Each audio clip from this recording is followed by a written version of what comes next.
রুটিকে সমান 4টি ভাগে ভাগ করলাম।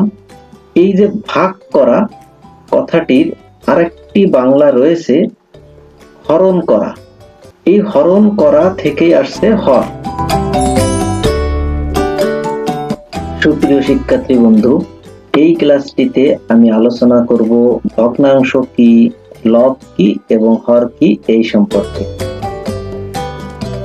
প্রথমেই দেখে নেওয়া যাক ভগ্নাংশ বলতে কি বোঝায়। ভগ্নাংশ শব্দটি এসেছে ভগ্ন প্লাস অংশ এই দুটি শব্দের সংমিশ্রণে, যার অর্থ দাঁড়ায় ভাঙ্গা অংশ, অর্থাৎ কোনো কিছুর ভাঙ্গা অংশকেই ভগ্নাংশ বলে। গণিতের সংখ্যার উপর ভিত্তি করে এরকম একটি সংজ্ঞা দেওয়া যায়, পূর্ণ নয় এমন সংখ্যাকে ভগ্নাংশ বলে।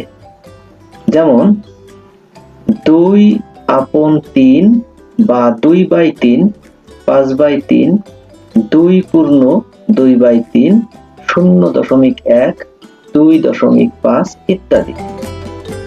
লক্ষ্য করলে দেখা যাচ্ছে ভগ্নাংশের দুইটি রূপ রয়েছে। প্রথম এই যে 3টি ভগ্নাংশ যেখানে কোনো দশমিক বিন্দু ব্যবহার করা হয়নি, এবং পরবর্তী ভগ্নাংশ দুইটির মধ্যে দশমিক বিন্দু ব্যবহৃত হয়েছে।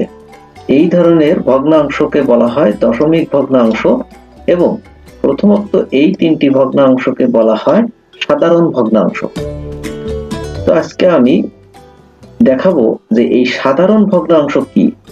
তো সাধারণ ভগ্নাংশ বুঝতে গেলে তোমাকে প্রথমেই বুঝে নিতে হবে যে ভগ্নাংশের যে উপরের অংশ যার নাম হলো লব এবং নিচের অংশ যাকে বলা হয় হর, এই দুটি শব্দ সম্পর্কে।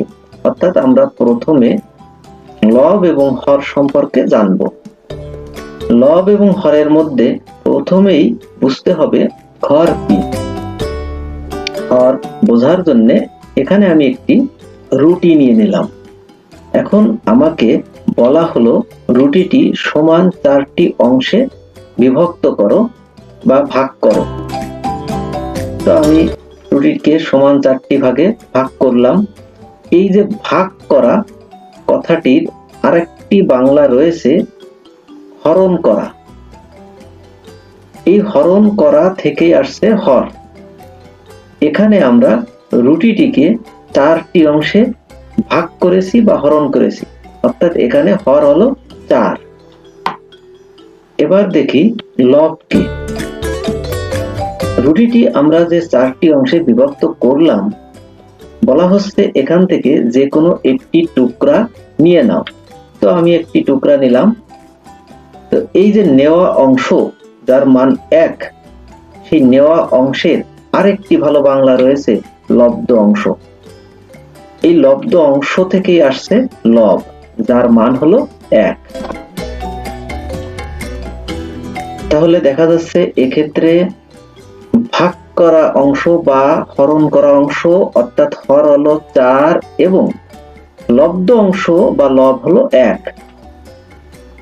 তাহলে ভগ্নাংশটি দাঁড়াচ্ছে 1/4।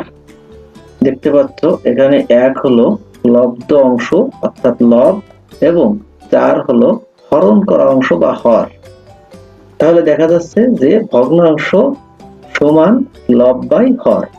এখান থেকে ভগ্নাংশের একটি সুন্দর সংজ্ঞা দেওয়া যায়, সেটি হলো এমন: লব বাই হর আকারের যে কোনো সংখ্যাকে ভগ্নাংশ বলে। আশা করি ভগ্নাংশ সম্পর্কে একটি ধারণা তুমি পেয়ে গেছো। এবার তোমার অনুশীলনের জন্য আমি ওই রুটিটিকে সমান 8টি অংশে বিভক্ত করলাম।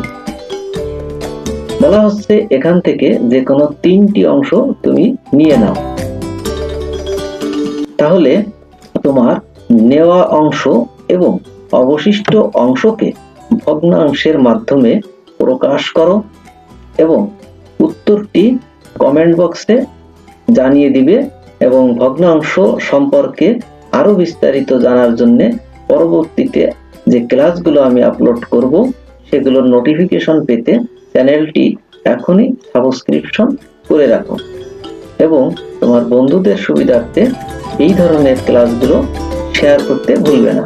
ধন্যবাদ সবাই।